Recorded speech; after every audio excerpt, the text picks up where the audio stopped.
विवेकानंद शिक्षा केन्द्र 24तम वार्षिक उत्सव समारोह अनुष्ठित हो जाइछि। प्रत्येक छात्र छात्री मध्य रही अंतर्निहित शक्ति को उजागर कर उचित मार्ग में बढ़ा दिग्दर्शन देवा शिक्षक शिक्षयित्री और शिक्षा अनुष्ठान प्रथम कर्तव्य। आज को 24 वर्ष धरी विवेकानंद शिक्षा केन्द्र समस्त शिक्षक शिक्षयित्री और कर्मकर्ता और पिला उचित शिक्षा ग्रहण करिबारे मार्गदर्शिका साजिथिबा समय छात्र छात्री मानकु सेमानक माध्यम रे लुचि रहितिबा अंतर्निहित शक्ति को उजागर करिबारे सहाय्य करि आसुछन्ति। आज बरी ब्लॉक अंतर्गत अटिरा पंचायत संथन मठ निकटरे थिबा विवेकानंद शिक्षा केन्द्र तार 24तम वार्षिक उत्सव पालन करुछि। प्रमोद कुमार विश्वाल सभापतित्व आयोजित एक कार्यक्रम में टाटा पावर अर्थ परिचालक डॉ सुरेश चंद्र नंद मुख्य अतिथि भाव जोगदे आनुष्ठानिक भाव ए वार्षिकी उत्सव को उद्घाटन करथिले। अन्यमानक मध्य सम्मानित अतिथि भाव संतन महाविद्यालय ओडिया विभाग प्रोफेसर प्रशांत कुमार साहू, अनुष्ठान प्रधान शिक्षक सुखदेव पात्र, विशिष्ट समाजसेवी अरविंद महांती, अटिरा ग्रामर सरपंच कैलाश चंद्र मल्लिक और मुख्य वक्ता भाव दिलीप कुमार दास, विशिष्ट शिक्षाविद और साहित्यिक परिचालना कमिटी पक्षर बरी ब्लॉक प्राक्तन उपाध्यक्ष हेमंत कुमार महापात्र, विजय साहू, ताराकांत परिडा और ब्रजमोहन साहू मंचासीन रही छात्र छात्री मानकु बहु उपादेय तत्व प्रदान करने सह आगामी दिन में यह विद्यालय किपरि समग्र राज्य में बरीर टेक रखिब से विषय में परामर्श देथिले। सर्वप्रथम समस्त को नमस्कार। मु हेमंत महापात्र ए विद्यालय परिचालना कमिटी फाउंडर मेंबर। विवेकानंद शिक्षा केन्द्र 2000 मसीह संथन मठ ठारे स्थापित होता। आम संथन मठर किसी भड़ा गृह को नहीं प्रथम बहुत बाधा प्रतिबंधक सत्वे आम ए अनुष्ठान को आज 24 वर्ष जो पूर्ति पालन कराउछि। आगामी वर्ष 25 वर्ष पूर्ति पालन करा जिवो।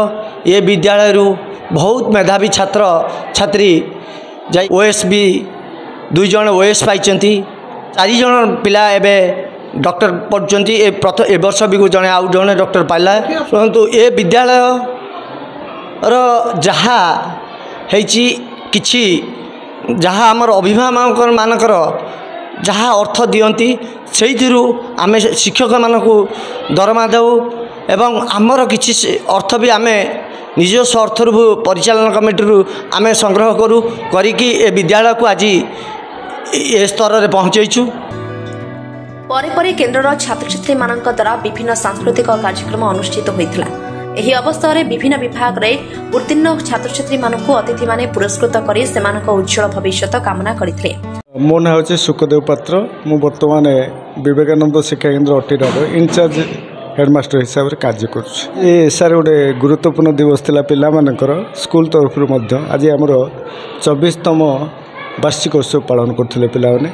कार्यक्रम रे आमर मुख्य अतिथि रूपे आसीथिले डॉक्टर सुरेश चंद्र नंद महोदय एवं मुख्य वक्ता हिसाब से आसथिले आम अंचलर सुसाहित्यिक दिलीप कुमार दास महोदय और तांको सहित स्थानीय सरपंच अटिरा ग्राम पंचायत सरपंच कैलाश बाबू थिले एवं समाजसेवी अरविंद भाई मध्य थिले। जो संपूर्ण रूप से आम जो भली आशा विश्वास थिला जे खूब सुंदर हम ता मध्य होइछि।